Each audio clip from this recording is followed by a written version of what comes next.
All right. Well, let's go ahead and get started. Thank you guys for popping in. It looks like more people are going to be popping in. I do want to say that I'm recording this just in case other people have questions later on. That way we can just kind of share the video. Yeah, there we go. So welcome. This is kind of our informational session, just to meet and talk about what we would like to do. We all know kind of the issues happening with education in North Carolina. And so, yeah, just kind of introduce ourselves, talk about what our demands are that we've kind of come up with, potential action steps, and then kind of questions at the very end. If you guys have any questions at any point, just drop them in the chat box and one of us will hopefully be able to answer them by the very end. So our agenda is kind of simple. I'm going to try to not talk your heads off. We'll just do a quick welcome and introduction. We'll talk about NC Teachers in Action and kind of how it got started, the crisis that we're all feeling at the moment, some demands that we've put together, action steps, and then a Q&A. My name is Jenny Lee Lloyd. I'm a teacher in Wake County. I teach third grade. I live in Cary. I am married and I have two kids. I have a 9-year-old and a 5-year-old, and then we have a cat and a dog too. So like we are a full house, and life is crazy at the moment. As far as kind of NC Teachers in Education and how all of it got started is, back, I believe it was in October, on a Wake County page, somebody had posted that we were just going to walk out. There was going to be a call out on October 7th and 10th. And it was anonymous. And I happened to mention on another page that it came from a Wake County page, and then somebody else anonymous reached out to me and she was like, hey, you should do a survey and reach out to some of the union organizations and like let's take this and go with it. And that's kind of where I stepped in, and I will say this right off the bat, like this is not my natural position. I don't like to be up front in front of everybody leading anything. I love to be with my students in my classroom and modeling the best ways to be people and have respect and kindness and teach them. And so like that's my comfort zone.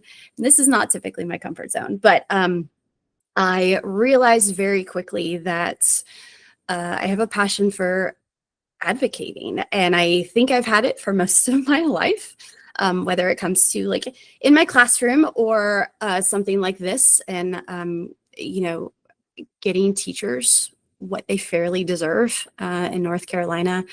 And so, yeah, it's kind of ignited something in me. And that's kind of where NC Teachers in Action comes into play. So I ended up putting out a survey way back in October, just asking like who would be interested in even walking out. Is this something we could consider? Is this somebody just having a bad day and wanting to share it with the world, or is this actually something that's worth looking into? And it turned out through the next like week and a half, 2 weeks, that there was definitely a need, and there was a voice very, very loudly saying that teachers deserved respect and we deserved pay, and we should not be in a position financially that we're in, or with retirement and all the situations, what we're dealing with in North Carolina. And with my second survey, it became clear we had over 3,000 people that were interested in walking out on October 7th and then on October 10th as well. And I ended up putting out there, like, I don't think it's the best idea given that we have 90,000 teachers in North Carolina, but 3,000 is a pretty big start, just in getting a temperature, a feel for things in, like I said, a week and a half to 2 weeks. And so at that point, I was like, okay, I don't want this to die. I don't want I don't want teachers and educators to feel downtrodden and like nobody's listening yet again and nobody's going to do anything yet again. And so what can I do? What can we do as teachers to keep this going? Which is where NC Teachers in Action came from. And so I joined with 3 other teachers. Caitlin, Colleen, and Brandy. Brandy and Caitlin are here right now. They're going to be getting all the comments from you guys. But we decided to start a Facebook page and just take it from there and see what we could do. And our desire was to keep the momentum going and not let it die, but make a difference and do something. And so that was born NC Teachers in Action. And so that kind of leads us to the crisis that we're all feeling right now. So we know, or most of us, I think, should know that there's that frozen salary step from years 15 to 24. There's no longevity pay anymore. Retirees lost their health care after 2021. We have massive premium increases, and they're hitting the people the hardest who were in those frozen salary steps. We don't have master's pay. We don't have a state budget, and we're the only state in America that doesn't have a budget. The GA doesn't seem to be interested at all in meeting again to pass a budget. And of course, we have more and more vacancies, more burnout, more financial strain. Even myself and my 3 teammates, I guess, here with NC Teachers in Action, like we're feeling the burnout. We're feeling even, jumping into this for the last few weeks, like we're all tired and it shouldn't be this way. And so that led us to kind of looking at some demands. So based on what we're working with right now and what the problems are, what are we asking for? If we step into action and we actually do something, if we actually walk out, if we do something bigger than what we're doing right now, what would our demands be? And that led us to we did some of the research. We looked into what the actual problems were and where they started, and that led to 5 different demands. And so the first one is restoring educator longevity pay immediately and funding it in the fiscal year budget. That should be an automatic, and we all know that, and I'm sure that we could all stand for that. The second would be to unfreeze the step increases. So that 15 to 24 year plateau where those educators don't get paid for what they're worth and their experience and their passion and their dedication to what they do. Unfreezing that, because it's not acceptable. And in so many other states, it's not like that, and it shouldn't be here.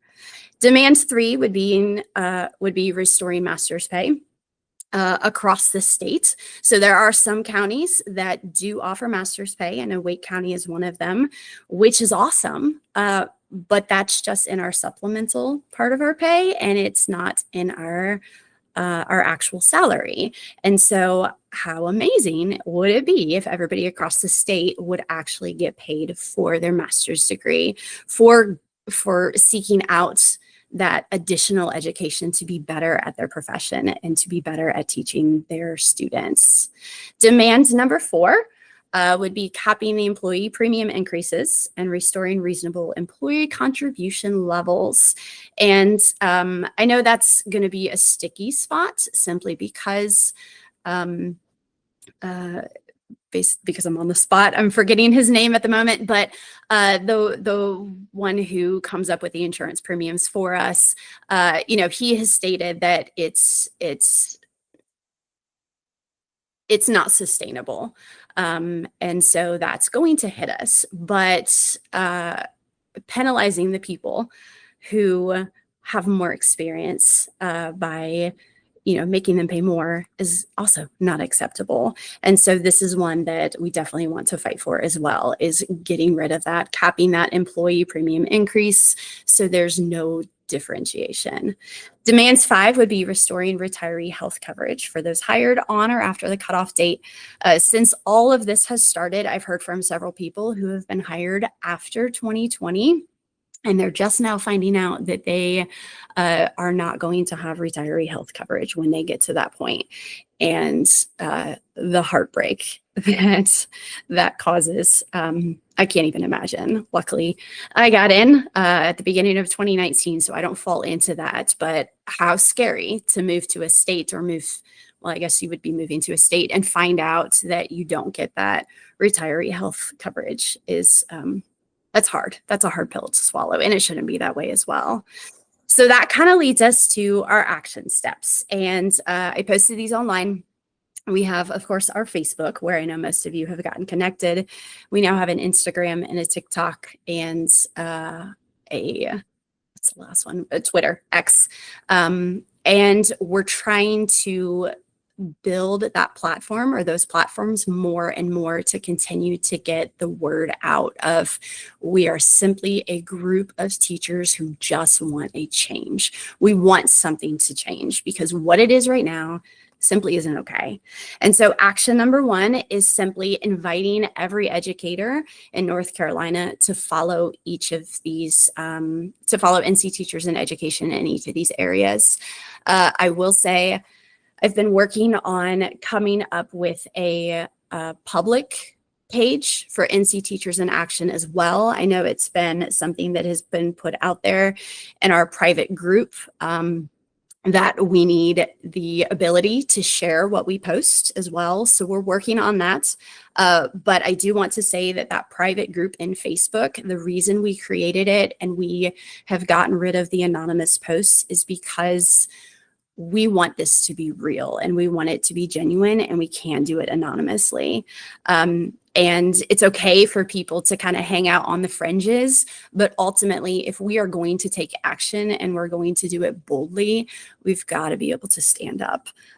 I'm doing it right now and it's a little scary. So yeah, but that private group is simply to protect the teachers who were in there, which is why we're not making it public at this time. So we will have a public page as well where everybody can share different graphics and graphs and everything else that we put out. Action two would be doing things like this, attending our Google Meet informational sessions.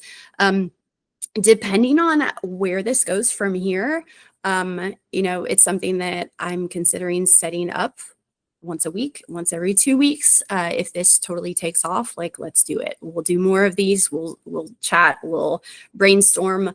We'll figure out where to go from here. But joining together is a huge thing. So sharing the Google Meets and coming to join in on them as well. Action number 3 would be talking with everybody, not just teachers. I think it's normal as teachers for us to talk to or talk within our teacher bubbles at school. And so many teachers are very aware of the issues that we're facing, and some of the general public, the general population is, but we've got to talk more. We have to get it more out in public and to parents that what we're facing, exactly what we're facing. Sharing everything on social media that we put out there, things that other teachers in North Carolina are putting out there as well. Networking with people at your school and in your district and across other districts as well. Educating, informing, like getting the message out there. These are the problems. This is what's wrong, and this is what needs to happen. These are our demands. So communication is going to be one of the biggest things. And once again, I've found that through all of this. Action number 4 is going to be building a team at your school.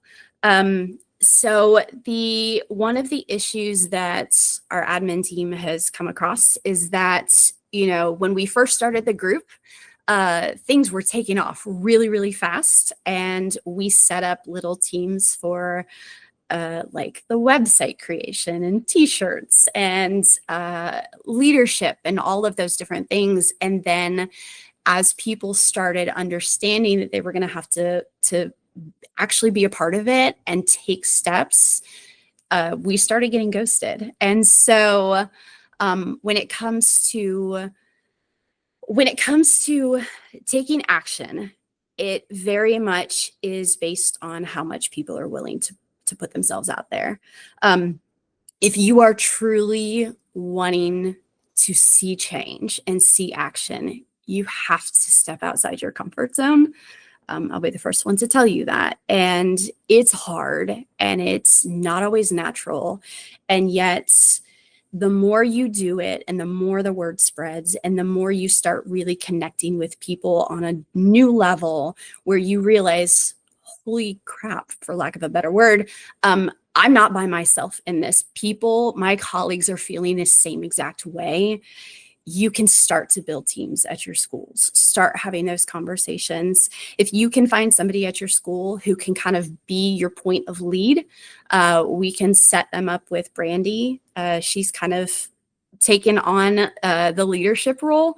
As far as like leading our leaders, it would be best to have a co-lead as well. And then an action coordinator, because that kind of leads us to action step number 5, which I'll get to in just a second. But what we're thinking is, originally we had kind of a top-down ideas of if we can get leaders in each region, and then like those people can find people in districts, and then the people in districts can find people in schools, we'll be good.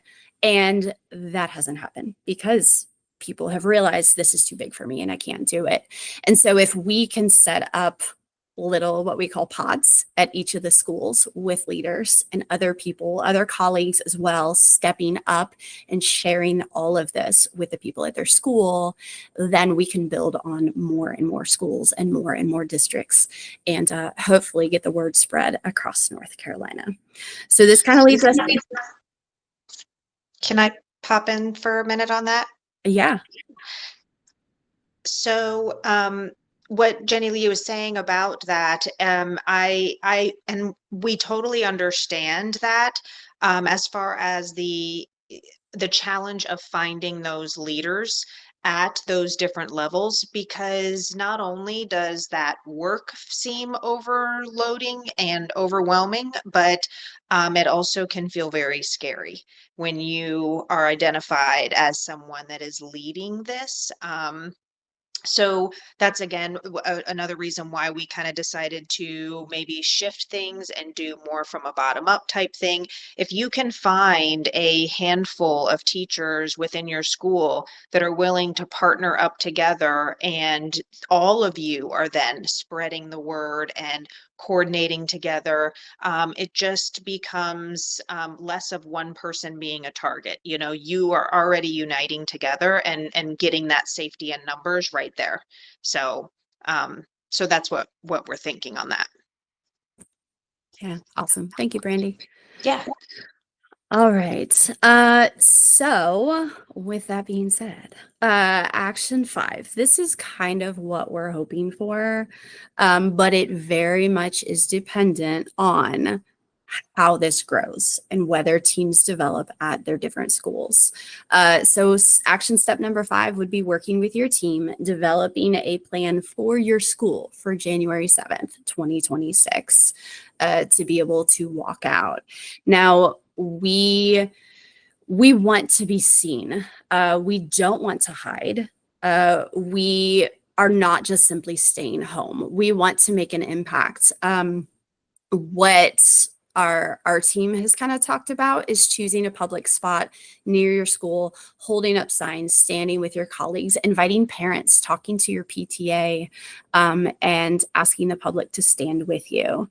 One of the things that has been very admirable to me is, and I've had colleagues do it as well, and some of you here have done it also, is the No Kings movement. They have made such an impact on communities. And, I've talked to different people who have met up with other people and talked at the No Kings movements, and, standing there, and you realize really quickly, like, we may be totally different, and yet we're uniting and we're standing for something that we both truly, truly believe in. And that's huge. And so that is our hope for January 7th, is to find that public spot near our schools and to actually make a statement, to put our demands on display and share it with our communities. I know I talked to my administrator last week and she was like, I 100% have your back. Like, whatever we need to do, we will do it. And so it was hard for me to step out and have that conversation with her. But when you have those conversations, it opens up, opportunities for more, really. So that's kind of our hope for January 7th. But once again, it very much depends on what people are willing to do. And I think I'm going to piggyback on that again, Jenny Lee. I think also having those conversations with your administrators up front is so much more respectful and powerful than feeling like you're going behind their backs. I also went to my admin and made it very clear this is nothing against them. And letting them know that this is not, we're not doing this to fight against our admin. It has everything to do with the state. And so again, like what she was saying, my admin was very supportive of it. And he actually said, it is going to take something big to make a change. So, having that conversation up front with them and being honest. And if you're afraid to go alone in to have that conversation, again, get a group of you together and go in and have that conversation respectfully, but just make sure that they are aware that you respect them, that it's nothing against them, so that way they don't feel this defensive and start getting ugly about things. We want their support too. They know what we go through and what we deal with. Yeah, I think in a way they feel it too in a lot of different ways. Absolutely. Yeah. And I have been with those administrators that I know don't have my back. And thankfully, I do have two administrators right now who are extremely supportive, and I'm very grateful for that. And so, yeah, just to piggyback off of what she said again, like, go as a group if you need to. Yeah, share it. All right. Sorry, my son came in a second ago, so I got off track. All right, so that kind of leads us to Q&A. So questions that you guys might have, or even ideas, because we're new at this. We're not experts. We're pretty much learning as we go. And so if there's other ideas that people have, we can also talk about that and share those as well.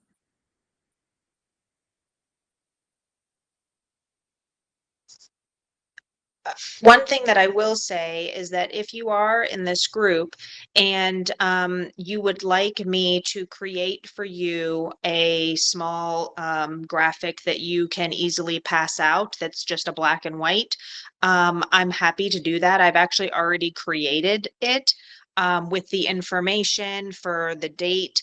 I can add your specific school name. It has the list of our demands on it. And then if you want to let me know what major intersection is closest to your school that you would like everybody to meet up and join at to do the protesting, I can add that intersection on there so that way you can put multiple on a page and just cut and pass them out. It won't take a lot of paper, and it just makes sure that every teacher in your building is receiving one. So just let me know if you're interested in me putting that together for you. I'm happy to.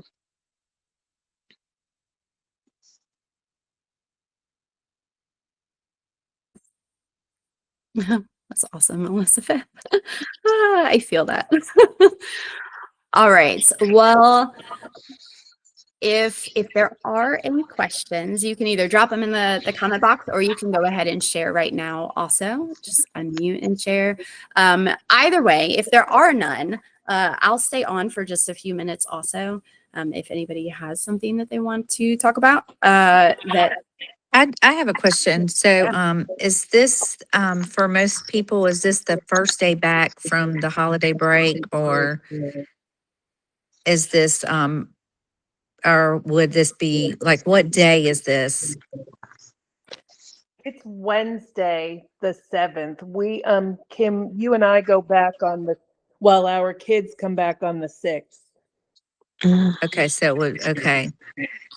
Because I think the biggest holdup for most teachers, um, is the feeling of leaving the other staff understaffed. So I do like the idea that um, it is sort of like, coming back after a break. I like this date for that it's close to coming back. So, I guess like, as far as like, do we, like you said, the parents, I guess letting the parents know that we're doing this so that they know that, hey, the school might be understaffed or there might not be teachers in the building, or like, how do you go about handling that? I mean, because we're, I guess the thing that holds up, I feel like what makes it hard for a lot of teachers or makes it difficult is like, you don't want to, like, with the younger kids, I don't know what age you guys are, like, but we work, with elementary. So if I don't show up, like, I would be leaving, I don't know if my assistant, because she's a single mom, I don't know if she would do it. And so then I would be leaving her on her own with my class. And so then it puts this guilt on me. And then I get this guilt feeling. And I think that's what's so hard for teachers, is that we're guilted into, I mean, it's kind of like, why we're stuck, Sure. the guilt of it all. So, I guess I'm asking, like, do you warn, or like, how would you handle that as far as talking to the parents about it? I think, Well, I you know know what? for Oh, I'm sorry. no, If it's if okay. we could get it like big enough where they would actually close school for the day, like they did a few years back, um, that would be the ideal situation. Yes. Like, we need to get enough people on board with this. There's a certain percentage, and I don't know, I cannot remember what that is off the top of my head, but once a school reaches a certain percentage of absences, they will likely opt to close the school, because even if they can get subs, the school cannot run smoothly without, once you reach a certain percentage of the actual staff being present. And that's where it's very important for us to form these teams and have these conversations school wide to make sure that, as many people as we can get on board that is willing to do it, does participate. I know for Wake County, this last time, in October, when that was decided kind of on a whim, and some schools did have a large turnout where they called out. The district sent out 3 different messages that admin were to send home to parents. If the admin saw that they had a large amount of teachers out, then they were, but not necessarily enough to close school. They were consolidating classes into like the gymnasium or the cafeteria and stuff like that. And so then that message was going out to parents. If the school was not being impacted, then a separate message was going to parents. So the admin were the ones that were being told by the district what to send out. So if this is as big as we would like it to be, the districts are going to start to communicate to our administrators how to handle it within their school. So we really want to start spreading the word within our schools and start putting in absences.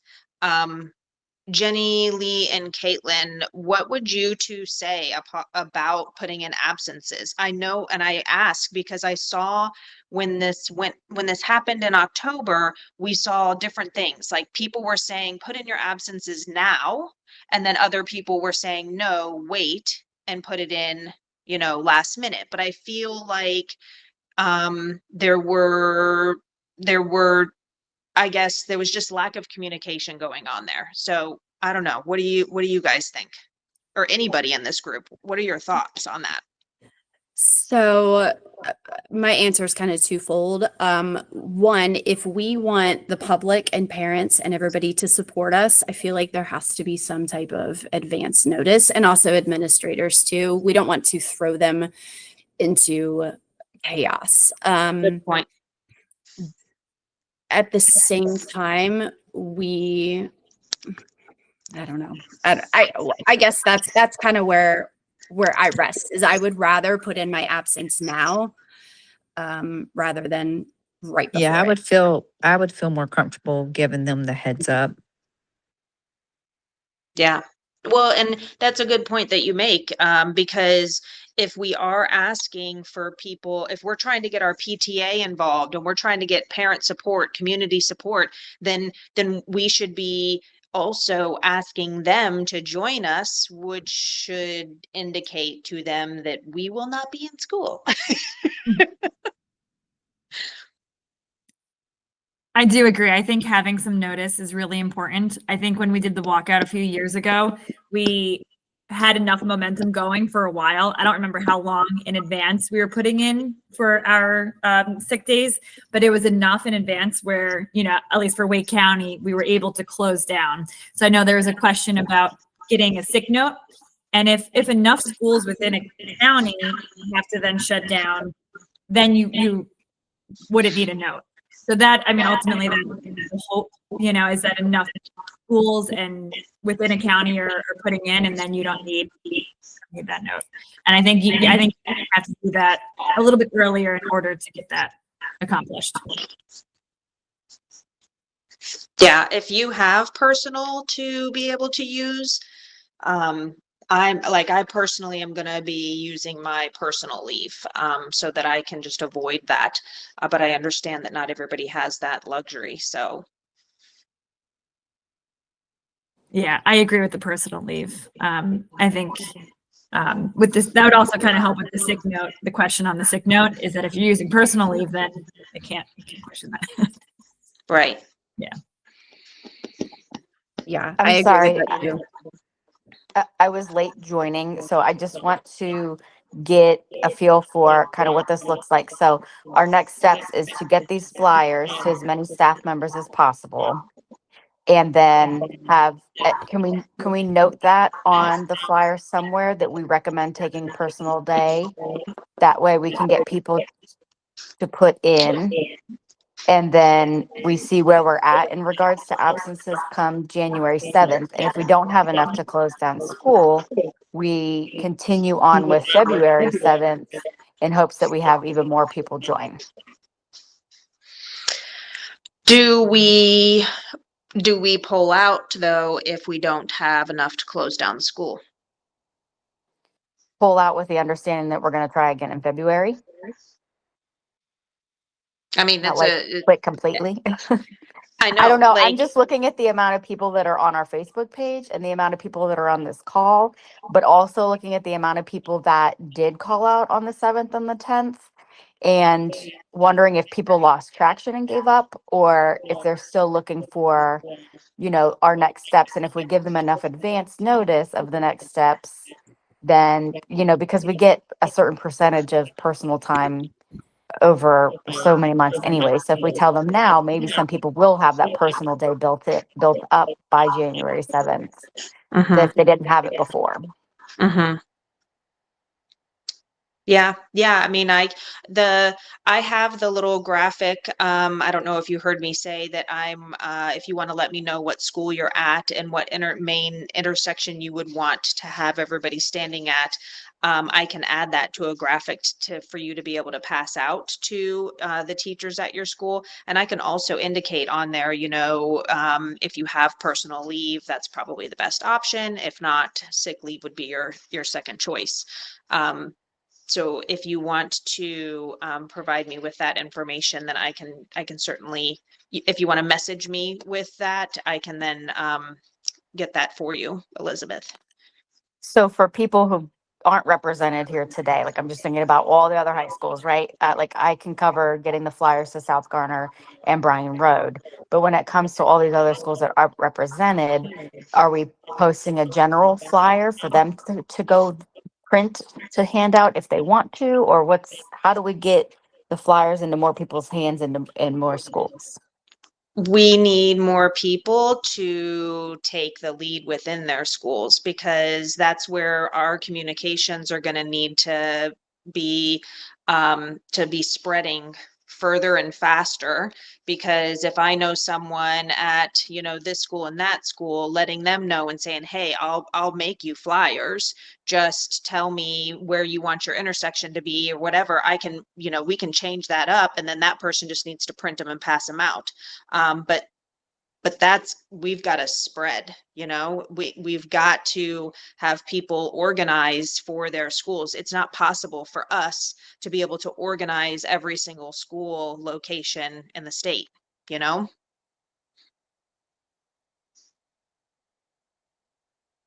So how many counties do you think do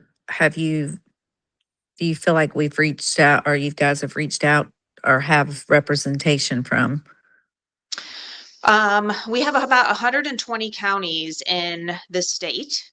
And I do not have accurate representation of those, because even when I put that survey in the Facebook group to try to get people to tell me what county they're at, people are not completing the survey. I don't know if they're Okay. not seeing it.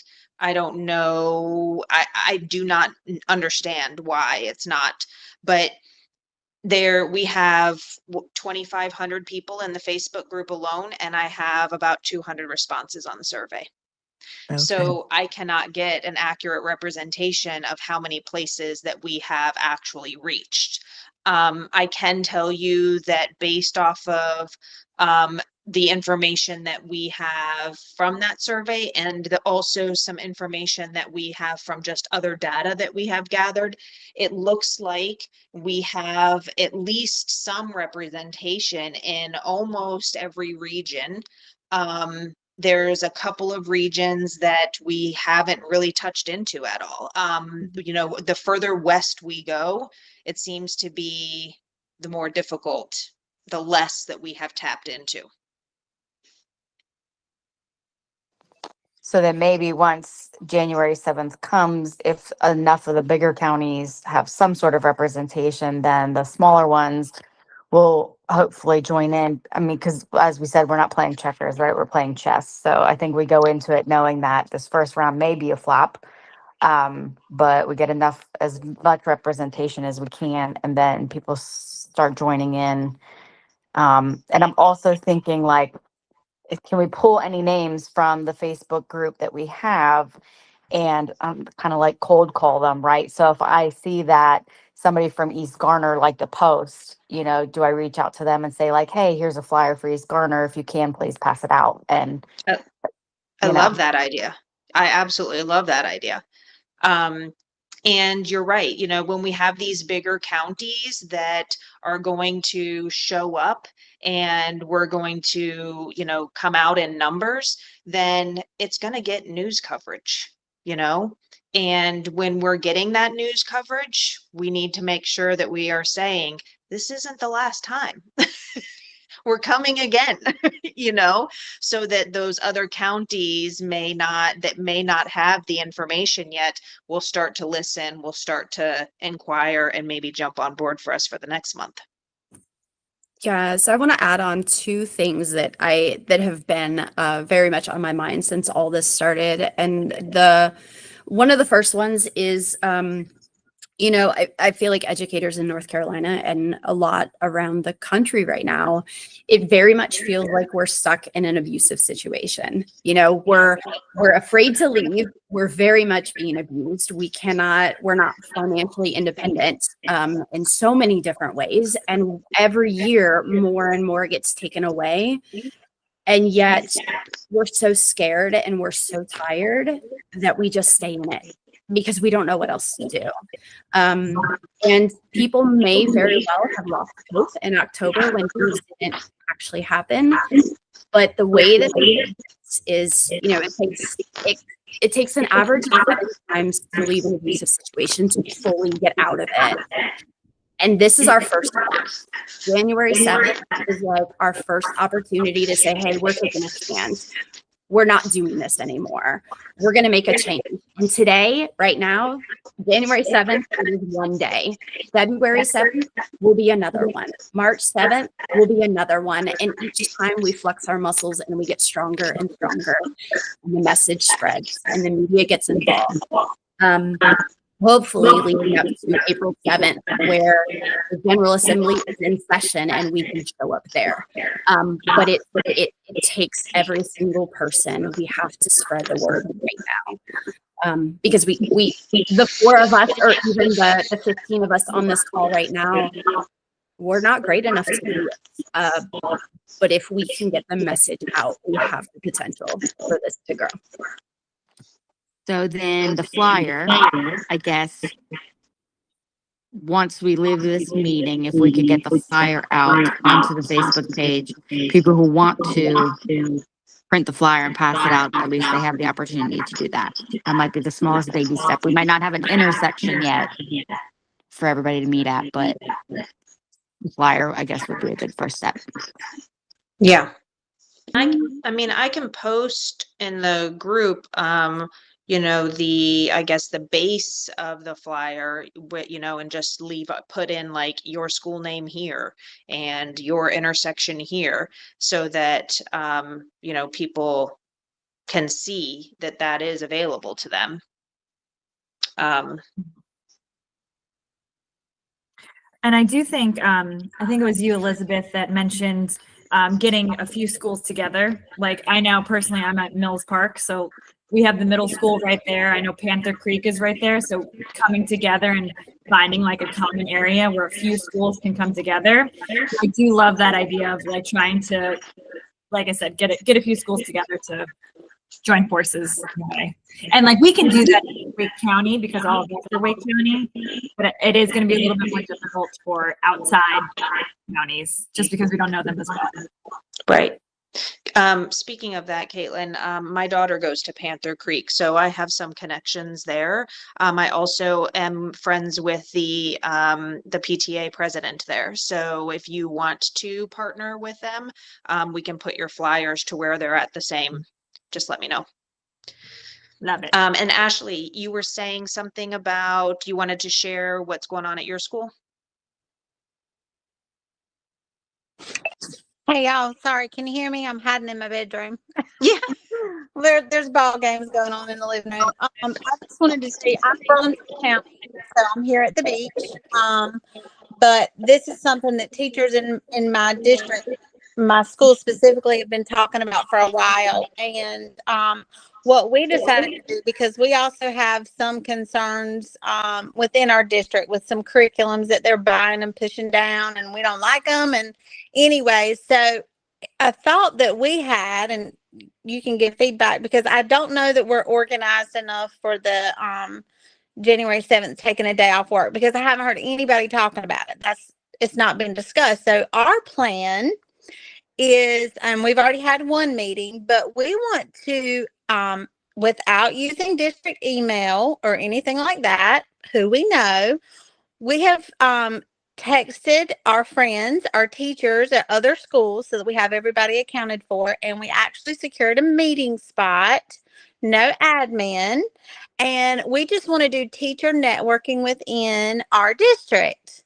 And we want to post pictures whenever we meet, and not say anything negative about our district or anything like that, but just kind of let everybody know that we know at this school what that school is doing, and we have friends, and kind of making that kind of silent, not really silent statement, but you know what I mean. We're not bashing or anything. Our superintendent likes to come around and have little meetings about the things that we post on Facebook and stuff like that. So there's nothing negative in that. It's very positive. We're just hanging out with our teacher friends. So I don't know if we'll have enough call out on that date, but what I would like is information. I've shared it to everybody I know, this group, but information to pass along to everybody who comes to the event.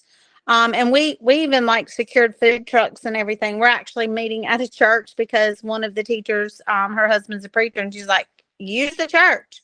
So that's what we've done. We're it's teachers hanging out. We have food trucks, we have a coffee truck, we have donuts, we have everything common, and just come hang out. And we want to kind of begin to organize our district together. Because we're so spread out. We're a big county. It's Brunswick County. I mean, we're from Wilmington to the South Carolina, border there. So that's just kind of our thoughts, is getting our teacher group together and working on district things, as well as what we can do for the state. We love our school board. It's not really our school board. It's a little bit below them. You know how that works. Anyways, people making decisions that don't really, but anyways, I won't go into all that.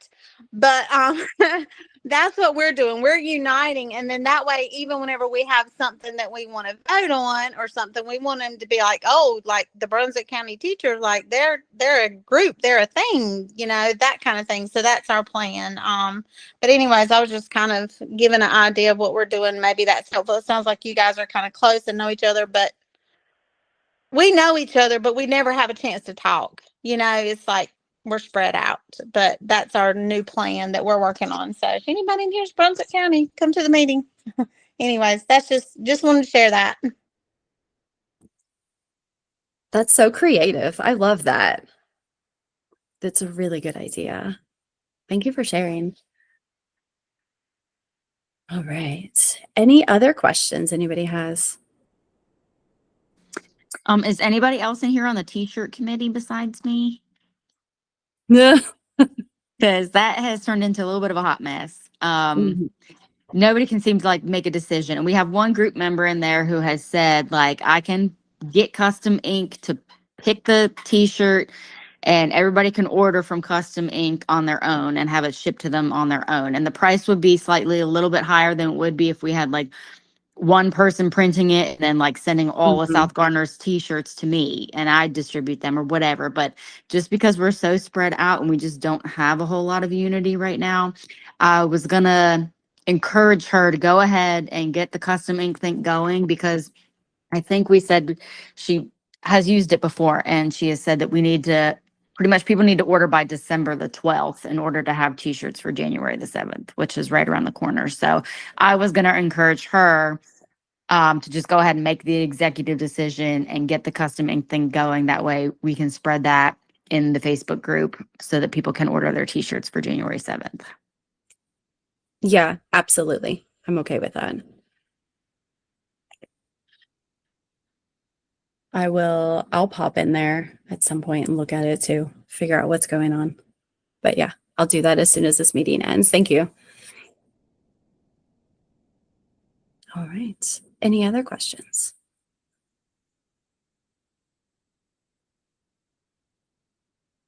Cool. Well, thank you guys again for coming. I really, really appreciate it. We really appreciate it. It helps to actually see people and talk to people, because so often, I don't know, it very much feels like we're all kind of alone in this. But when we come together like this, it's just another reminder that we're all in it together. So thank you guys so much for coming. We will, I guess, I don't know. We'll figure out our next steps and continue putting things out there. But continue to spread the word, continue to network. Yeah, and we'll see you later, I guess. Cool. Thank you guys.